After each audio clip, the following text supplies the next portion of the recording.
Hello, everybody, and welcome back to another week of the Health Wealth podcast. As you can see, if you are watching, obviously, if you're listening, you can't see, but a different location today, in the middle of some big changes and some big things coming, both personally for me and with the podcast as well. So, we're going through a bit of a transition right now, which is why I'm here in a random different place recording this episode. We're in the process of moving countries, which is exciting. So be completely back to normal soon. From next week, we'll be pretty much set up. So this week, I just wanted to have a quick chat on a subject which I think a lot of people struggle with, which is on nutritional studies and research and data and titles and things that are thrown out to us, which we hear. And the quality of them and how they get to these results. Because obviously, as we know, if you've listened to the podcast and if you've been discovering for yourself how health and how diet actually works, you'd have realized that they're pretty much all completely and utterly wrong and misleading. But then you have to think to yourself, well, how on earth have they done, this research or this study, and these scientists have come to the complete wrong opinion. And so it's understanding how it actually works and why they reach those opinions, which are actually wrong, which go out into the mainstream, and which most people believe without ever looking any further into it. And I used to be one of those people too. Hold my hands up. You just hear something, you're like, okay, that's the truth. And then you repeat it to someone else. So that's what we're going to look into. First, though, got some important announcements. Now, if you bother to look at the number episode of the podcast, you'll see that this one that's going to be going out now is number 96. So we are fast approaching our 100th episode of this podcast, which is amazing. Never thought when I started it, we'd be seeing 100 episodes. And so we wanted to do something special to celebrate that. So what we are going to do for the 100th episode is there is going to be an expert panel that I'm going to have on with me. So health experts, any questions you have on health, on diet, on certain conditions and illnesses, on fitness, on building muscle, on anything, we're going to get them answered. So you can send your questions in beforehand. We're going to get an expert panel on, which will be released over the next couple of weeks, who we've got coming on. I'm really excited. Already got a couple of people confirmed. And we're just going to answer everything we can and just get as many people's questions answered and try and give back to people to celebrate that 100th episode and reaching 100. So if you have questions you would like answered, you can submit them in a number of ways. You can email us, which would be hwpoduk@gmail.com. You can send us a message on any of our social media platforms. So that's on Instagram, TikTok, Twitter, or X, Facebook. It's at hwpoduk on all of them. Or you can even leave a question or leave a review on this podcast episode, and we'll get it that way as well. Any questions you have, get them sent in beforehand, because it is going to be a pre-recorded one, just with trying to get times that work for everyone. We've got experts in different time zones, and trying to get it to work, it's going to be pre-recorded. So get your questions in beforehand. It's not yet going to be a live one. I mean, further on in the future, I would love to do some lives where we get people on asking the questions live. But for now, get your questions in early and we'll get them answered by the experts on our 100th episode. So that is something really exciting to look forward to. So jumping back to this week's, as I said, nutritional research essentially is a scam. We hear all of these things all the time. They come out with these crazy sort of headlines, and the headline is all people look at. People don't go and look at a study. You see a headline in the Daily Mail or some other rubbish, and that's what you see. And the majority of people, that's what they take away. So if the headline this morning is eating more than one egg a week causes cancer, that's what people are going to take away. And people are going to think, maybe I shouldn't be eating so much eggs. When this title comes out from a Harvard study as well, sometimes they'll associate these big names with saying, red meat causes diabetes. New studies found that red meat causes diabetes. So people might only glance at it for a second, but in their mind, in the back of their mind now, red meat causes diabetes. Okay, maybe I'll cut back on the red meat. But we need to understand, how do they get it? They have scientists doing these things, so surely they can't be wrong. But we have to look at the methods they use for it to understand how it can be so easily manipulated, and often deliberately. you know, we can't individually accuse people of anything, but you know, these are smart people doing these studies. You know, I don't think that they're accidentally getting it wrong every time. So the main thing we have to look at is who's funding it. So if you ever see some research and it comes out with a statement or a conclusion to that study that they found that's interesting, go and look before you even read the study. Look at who funded it, because often you'll find the answer there. So companies like Coca-Cola, they fund ridiculous amounts of research. And, you know, let's be honest, are Coca-Cola going to put millions and millions of dollars into research that's going to come out and say, stop drinking Coca-Cola, it's killing you? No, clearly not. They're going to fund research which is going to say that people should be drinking Coca-Cola.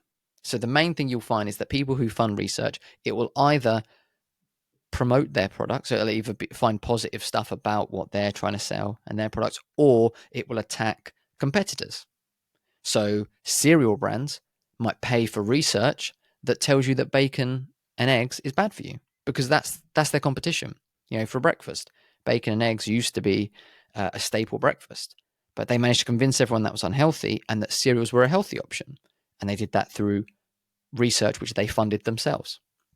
You know, Kellogg's and all people like that. So you have to look at this research and look at who funded it. And often that's all you need to do. You know, if this research is saying cereal is incredibly healthy, if you look at who sponsored it, it's Kellogg's or whoever, cereal companies, okay, you can basically ignore that, because obviously that's the result they want. And these scientists, as I said, these scientists are not stupid. If you're a scientist, you're a research scientist, you get paid to do research. So you need companies that are willing to fund your research. So they're going to pay your wage and pay for the lab and pay for all the stuff done so that you have an income, so you have a job. So if a big company approaches you and says, listen, we'll fund some research on this, are you really going to come back to them with the results that show that their product is terrible and poisonous? You're not, because they're going to immediately pull funding. The funding's gone and they're not going to fund you anymore. So you're going to have no income, you're going to have no job. So these scientists are not stupid. They know, you know, what they're meant to find from these studies. And these studies are set up in certain ways to try and find these things. So it's not, none of it is accidental. It's not them not knowing what they're doing or being thick. They know exactly what they're doing. They're doing a job. They're trying to keep themselves in a job, and it all comes back to the money, as it always does with everything. But then the other thing we have to look at in the studies is, obviously I said about how it can be manipulated to get certain results. And that doesn't necessarily mean falsifying stuff.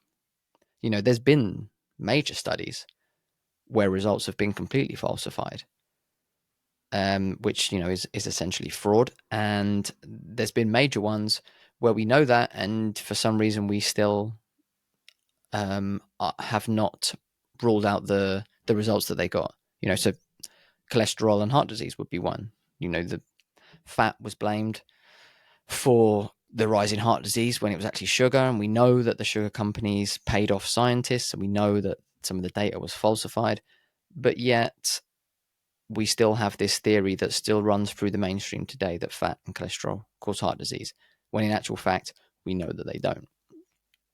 So some will falsify, but mostly what it is it's about manipulating data. Now, when it comes to nutritional science, and this is why I would say nutritional science is a scam, not science. There are many areas of science where you can do exact experiments and get actual solid results that cannot be argued.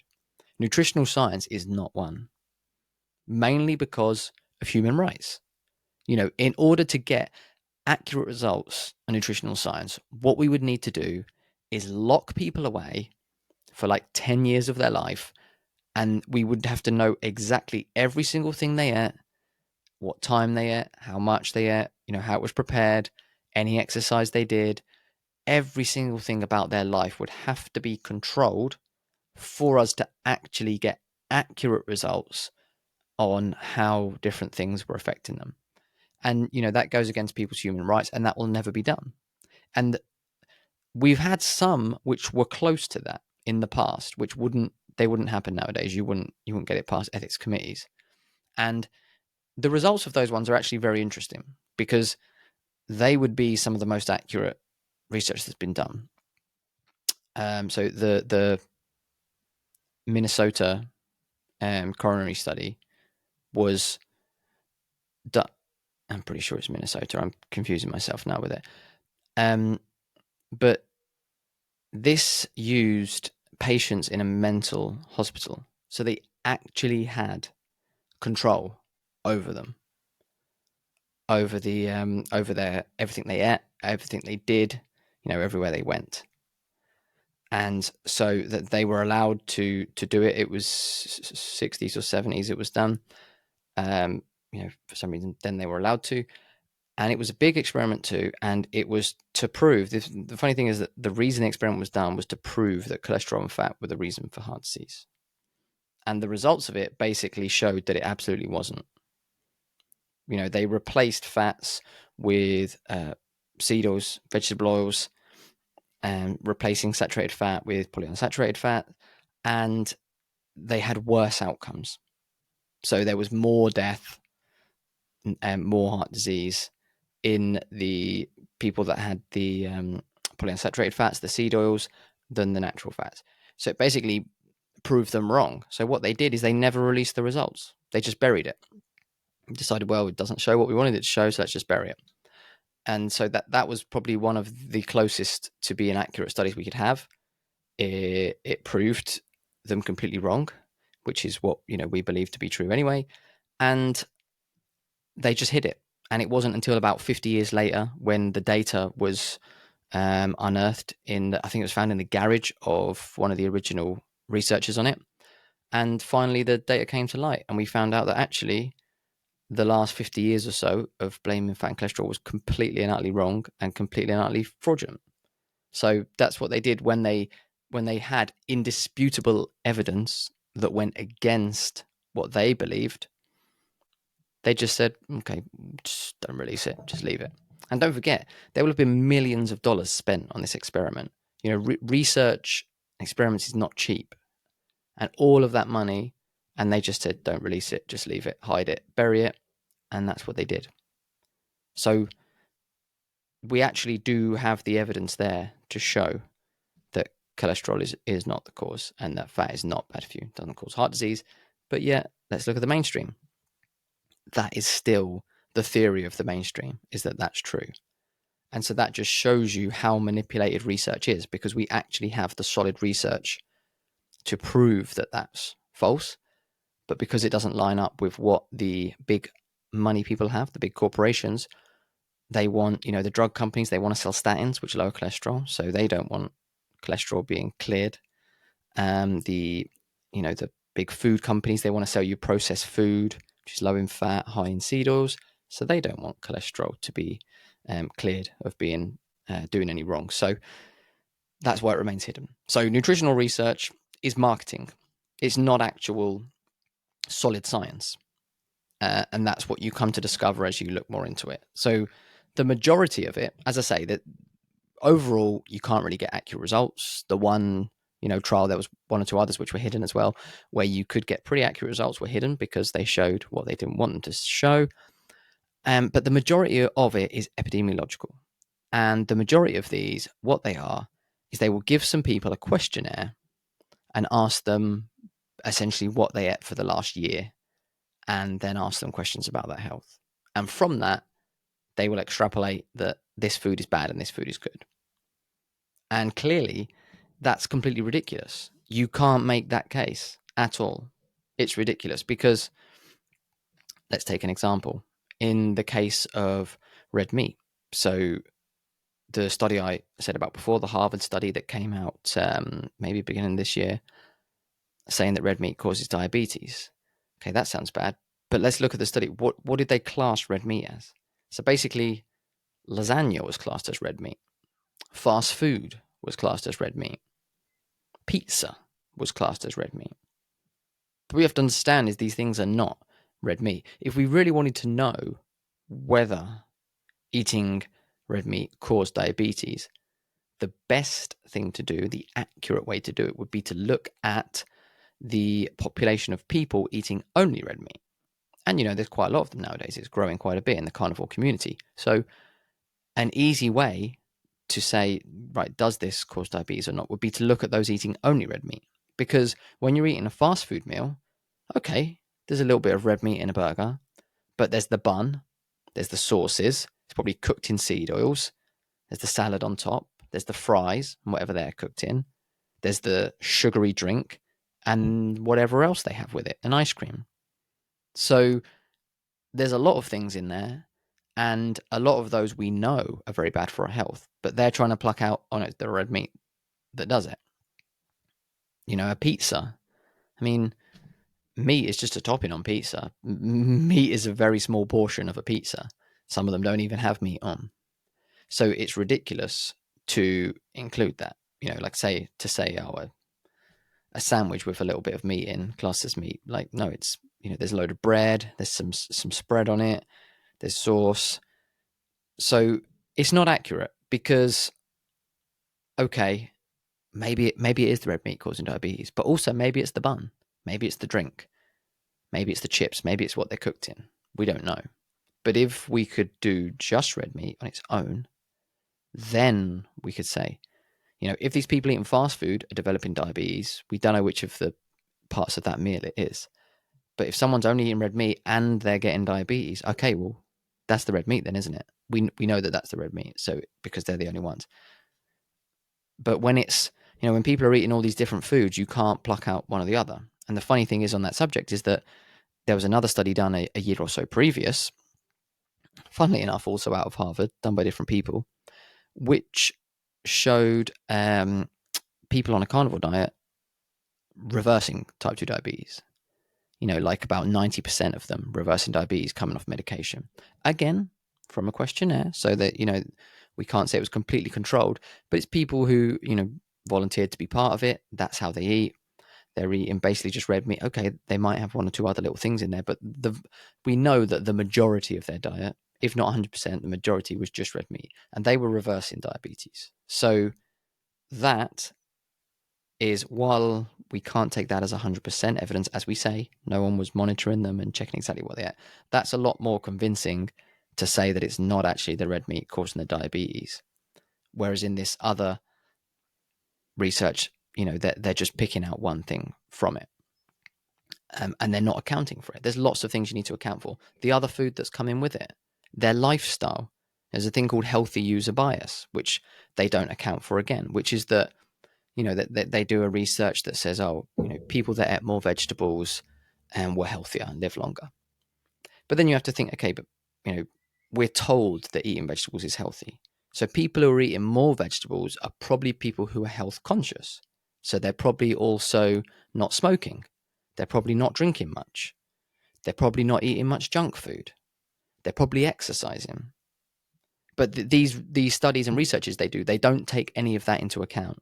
They just say, well, they're vegetables and they're reasonably healthy, so it must be the vegetables. Whereas it could be other things. And then the people not eating vegetables, well, they could be the people that literally don't care about health and they're eating junk food every single night. Of course their health's going to be worse. Now, was it the vegetables or is it the fact they're eating pure junk food, smoking, drinking, not exercising? So these are things that aren't taken into account. And again, for example, there was a really big study done quite a while back in the UK about fiber. And they were looking at the benefits of fiber. And they found that in this big study, again, all just questionnaires, and they found that basically the more fiber people had in their diet, the healthier they were. But then sort of 5 or so years later, the data was reanalyzed and they tried to allow for healthy user bias. So to take that into account. And those results found no benefit to eating more fiber. So you can see how quickly things can change just from these small things. So we can't just take things as they are. If you hear, and this is an important thing too, just because it agrees with you, the same rules apply, whether it agrees with you or disagrees. When something disagrees with our opinion, it's very easy for us to say, well, no, I don't think so. Let's look at that. But when it agrees with you, sometimes we can be tempted to say, yep, see, look, disagrees, but you always have to look, because even when nutritional research agrees with us, it's not a very accurate field. As I said, you can't know for sure all these things because we just can't account for everything. So even where we have the Harvard study that showed this type 2 diabetes being reversed by these people eating carnivore diets, that's, as I said, stronger evidence than the other one, but we still can't say that's it, that's final, this shows beyond all doubt that a carnivore diet cures diabetes. We still can't go that far because it doesn't beyond all doubt prove it, whether you believe it to be true or not. I believe it to be true, but I still can't claim that research shows it beyond all doubt, because someone could easily argue, well, what exactly were these people eating? Did someone follow them and check what they were eating all the time? And the answer would be no. So then they could start to argue how solid the evidence is. So I just want you to always question when you hear any kind of statement, and it's always ones to try and grab attention. You always need to just question it. And the things you can do is look at who's funding it, and then just look a little bit into the methodology of it. As I said, majority of them are just questionnaires. And if it's one that's just questionnaires, epidemiological, again, you can just instantly ignore it. And some people say, oh, you can't throw everything out, that's a bit harsh, but you can, because it doesn't mean anything. It's a questionnaire. I urge anyone listening to this to instantly try and think of everything you ate in the last year, because there's no hope that you will do. I eat pretty similar stuff every day, but I still couldn't accurately tell you what I've ate in the last year, because it's impossible. And that's what these people literally get. There's an ongoing nurses study, and all they get is every year, once a year, they just get a questionnaire asking them what they ate for the last year and how their health's been. Who knows that? Who can accurately remember that? Most people can't remember what they ate for the last week, never mind the last year. So it's poor data and poor information. And then people will say things like, oh, it's about the gold standard and the meta-analysis and things like that. And it's a meta-analysis doesn't mean anything. A meta-analysis is when they take lots of different studies, get all the data together, and then see what that shows. But if you've got a load of rubbish data and you bring it together, you've just got a bigger load of rubbish data. It doesn't make it any more accurate. It doesn't make it any better. It doesn't make much of a difference. And even you've got interventional studies, which, okay, might give us a tiny bit more data. But again, how do we know that one intervention was the cause for it? For example, let's take fiber. There's been case studies and interventional studies with this, where they had people with bowel conditions and digestive issues, and they had interventions. They had a group go onto a high fiber diet, a group had a medium fiber diet, a group had a low fiber diet, and a group had a no fiber diet, and they see how they all fare. And in them, the no fiber diet were the only ones that actually got rid of all their symptoms and completely reversed it. The others didn't. The low fiber had some improvement. Some of the high fiber even got worse. But still, that sounds pretty convincing, but we still can't say 100% for sure, no arguments, that makes fiber bad. And again, personally, I'm not a fan of fiber. I don't feel we need any fiber in our diet, but we can't say 100%. We can say that that's pretty convincing argument that fiber might not be necessary, but we can't say 100%. So also when you see these studies and this research, and if they do try and say like 100%, like this is absolute solid data, this shows that without doubt meat causes diabetes, you can just throw that out instantly, because nothing is showing that exactly. All of these studies as well, where they'll say shows an increased risk, that as well is a complete and utter lie. They don't know risk. You can't, from a study and a questionnaire, you cannot make any calculations or assumptions on risk and how it affects your risk at all. All they can get from it is an association. And all it means by an association is that two things happen to be, look slightly correlated, but could be nothing to do with each other. So for example, in the summer, the number of ice cream sales increases alongside the number of drownings at the seaside. Now, is the ice cream causing the drownings? No, it's not. but it's associated with it. And that's all they're getting from studies. Just two things might be slightly higher, like, okay, people were slightly more healthy and they were eating more vegetables. Now, were they healthy because they were eating more vegetables? Or were they healthy because they were very health conscious and they were doing lots of things that they thought would help their health? Association means nothing. You cannot prove causation through association. So none of these things can be relied upon. When they say, red meat causes diabetes or red meat causes cancer, eggs cause, I can't remember what they threw at them. Maybe eggs cause heart disease or things like that. They can't say anything like that because nothing is causal. It's all association. And again, there's no research that is that definitive either. So anytime they have those kind of statements, you can throw them out. Now, the only thing that association can show, it can't prove causation, but what it can do is disprove it. So let's say, again, let's just go back to the red meat and diabetes study. Now, they say that the people that ate more red meat had more diabetes, more chance of diabetes. But obviously, we know that they're eating a ton of other food with it, junk food, which is no good. So could it be the red meat? Could it be the junk food? But where people were eating only red meat and diabetes was going down or reversing, so the more red meat they have, the less diabetes, that shows that red meat's not causing diabetes because it would have to be coming up if red meat was the cause. It would have to be. So the fact that it's going down while red meat is coming up, that shows us that it's not actually the cause. So it can disprove it, but it cannot prove it. No matter how strong an association is or a correlation, it cannot completely prove it. So take everything with a pinch of salt when it comes to research and to nutritional studies, and just understand that it's not an exact science.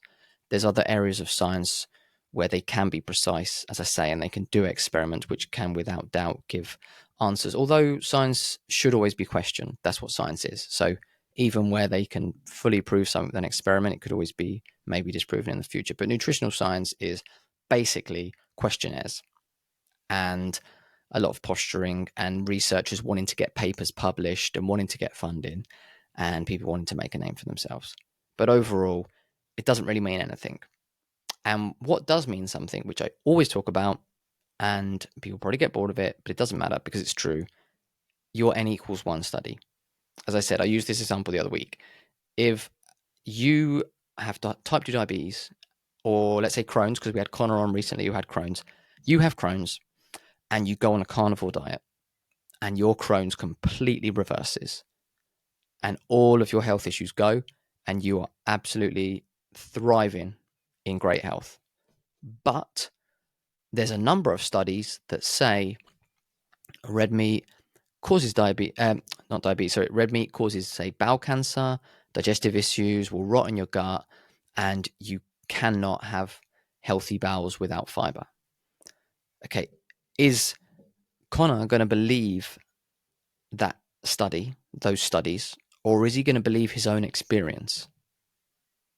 His own experience is real life. It's happened. These studies are just, as we said, we've been through it. People just, manipulating data, making these, certain accusations to stuff and trying to just get their funding and impress the company who's funding them and come up with the results that company wants. So do you want to trust that?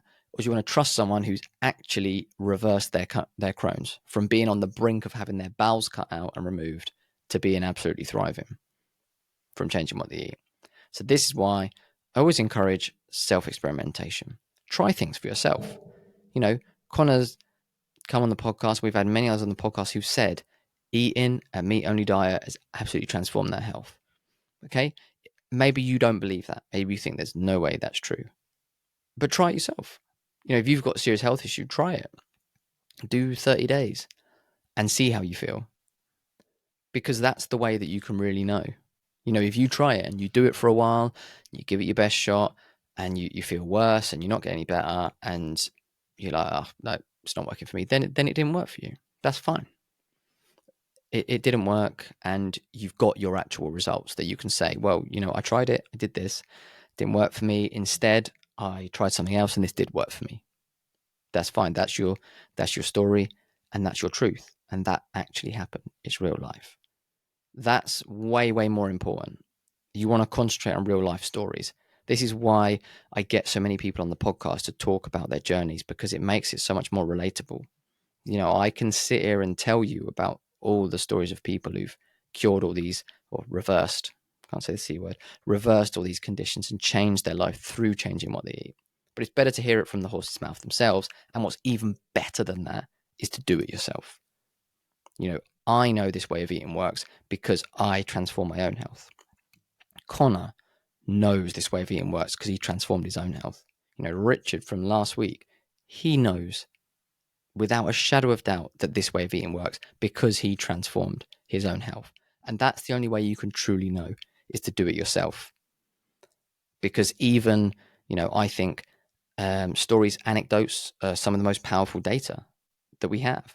But, technically, you can say, well, how do we know that person's telling the truth? And there probably are one or two people who might not tell the truth, probably. The majority of people, I think, are telling the truth. And the reason they're shouting about it is because it's so amazing. They want everyone else to know. But even more powerful than an anecdote, an anecdote, you could say, are they really telling the truth? But if it happens to you, you can't argue that, can you? If you do it thinking it won't work and it works, are you going to argue with yourself and tell yourself that it didn't work? And most people that come to this way of eating, most people don't really think it'll work, to be honest. Most people do it out of pure desperation. There's nothing else to try. And the majority don't really think it'll work, but they've nothing else and they give it a shot and it works. And they're still doing it 5, 6, 7 years later. And that proves it works. So I wouldn't even say a pinch of salt. Take all nutritional research and all headlines and studies you hear with more than a pinch of salt, a whole handful of salt. Because I'm going to be honest, again, and people will get upset and they'll say whatever, but 95% at least are complete and utter rubbish. There might be some we could take one or two interesting things from, but again, nothing is definitive. There might be some we could take a little bit from, but overall, it's rubbish. Don't be believing it. Look at real life stories. Look at people who've actually changed their life and look at them. Do they look healthy? I see too many people online giving health advice and talk about this and that who look horrific, and not being rude and just honest. If someone is telling you this is what I did and it's amazing, are they showing the results? Are they looking healthy? That's a big test that you can do, really. And I say all the time, you shouldn't take financial advice from a broke person, and you shouldn't take health advice from an unhealthy person, because clearly whatever knowledge they have, whatever they're telling you to do, if they've been doing it themselves, it clearly doesn't work. So just question everything, I think, and hopefully it's kind of helped explain a little bit of how nutritional research and studies are manipulated. Because it's fine to say, oh yeah, they're manipulated, but then it's better to understand how they're manipulated. If you ever have the time, majority, again, 99% of people aren't going to go and read any of the data in a study. But if you have the time for one, you hear one that sounds interesting, go and read the data and actually see how manipulated it is. Some studies, the data will actually tell you a different story to their conclusion as well. That's another thing people do, because they know that most people won't read the data. So they can come out with any conclusion that actually contradicts the data that they got. So question everything. Don't trust nutritional research. It is a scam. Look at real life.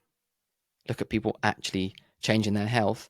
And if you have any more questions, get them into us, because we've got the 100th episode coming up very soon, which we're going to answer all those questions. So if you have questions about research, about health myths, about anything at all, get your questions sent in. We're going to get through as many as we can. We're going to try and get them all answered. I don't know how long that episode is going to go on for.